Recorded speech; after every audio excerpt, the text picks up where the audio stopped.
Good morning. It is Monday, July 6th, 2020. It's 3:03. Sorry about that. It's 3:03 a.m. I'm on my way to the gym right now.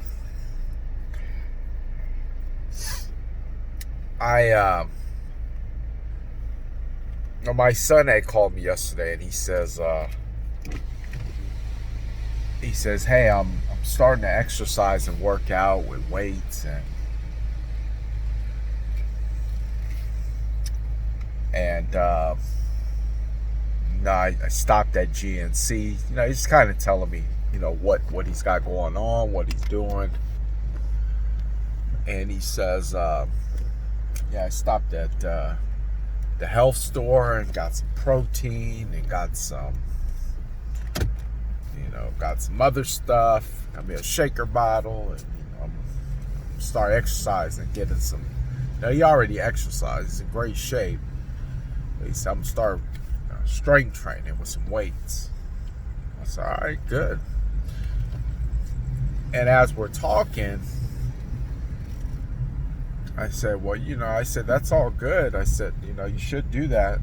I said, but what are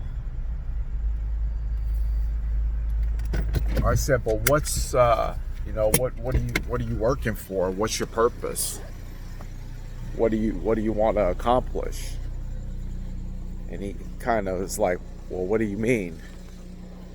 Well, I said, what are you trying to get out of this?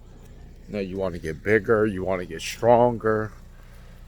I guess I was trying to get him to identify with the vision that he had in his mind for his body.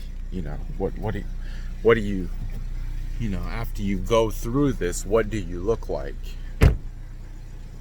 And that's the part of me that has been through enough transformation to know that in order to sustain longevity in any new endeavor, it's always good to have a vision to help support the purpose. And he didn't really know what I was talking about. I think he was trying to identify, like, well, what do you mean? And the beauty about journeys is the mistakes you make along the way. The beauty about journey is the learning that you get along the way. And obviously, as a father, I want to do everything I can to eliminate any unnecessary curves that my kids have to go through in order to get to where they want to be. But I also understand it's those same curves that made me who I am. And so I was speaking to him in a very gentle manner, one that was more encouraging and just lending information in the event that down the road he wants to use it.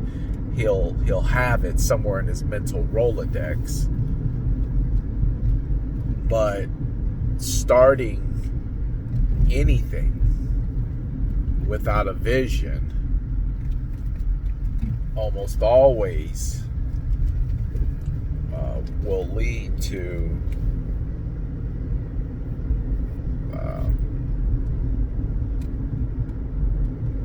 failure. Or if not failure, at least it will lead to pauses here and there. So like when I went into the bathroom this morning, I took my shirt off, and I wanted to see my progress, and I could see some definition in my chest. So I started having more vision about how my chest would look if I kept doing push-ups, if I kept doing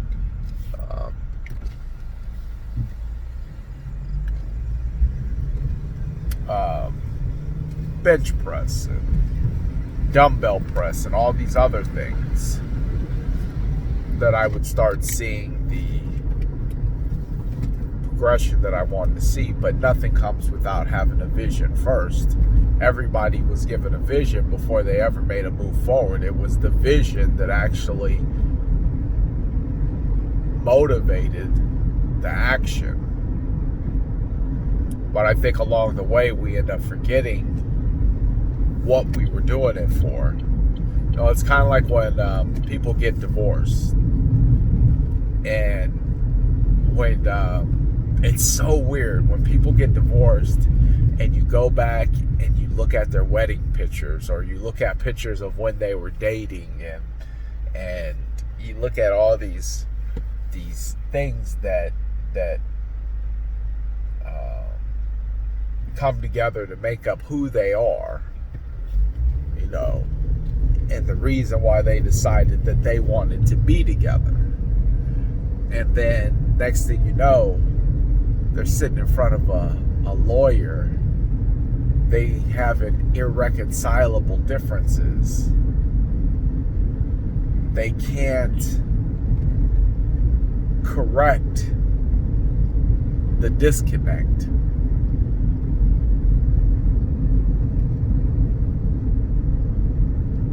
And I think it's because they lost the vision. Well, that and expectation. Expectation is a silent killer.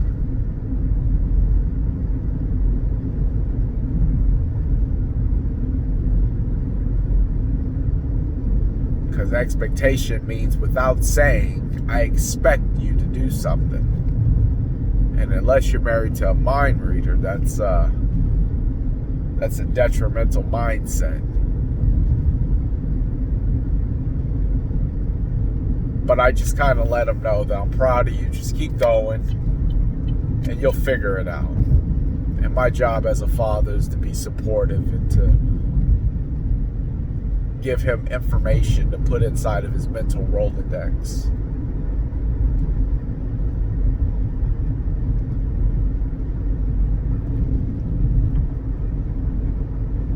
So that he can make the right decisions when the time comes.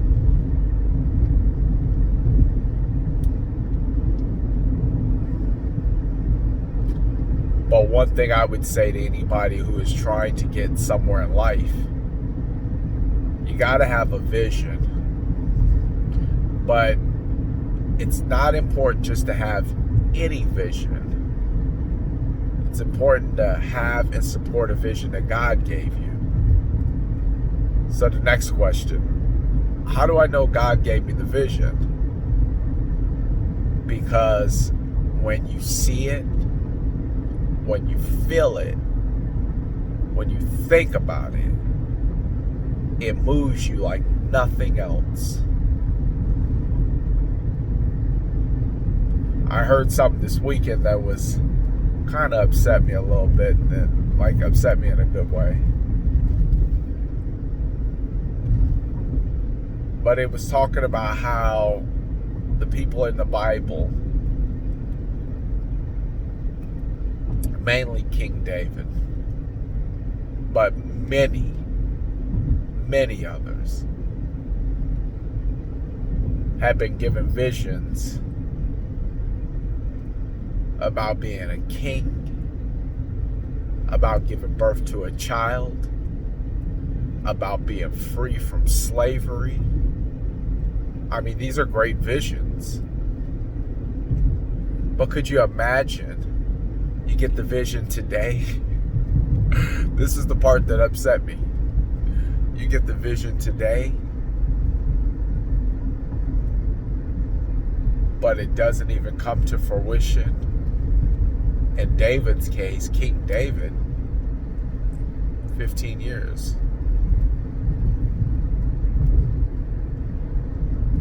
In the chances of birth of a child, 3/4 of your life in.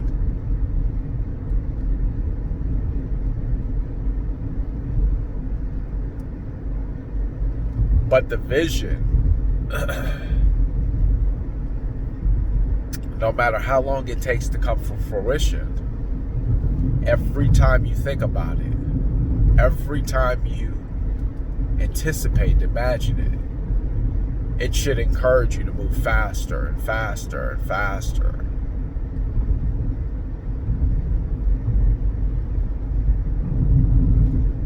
So having a vision's good, but being shown something that you haven't got yet, just to wake up to what you have, is rough. But the vision is intended to give you motivation, to press towards the prize that has no real redeem date on it.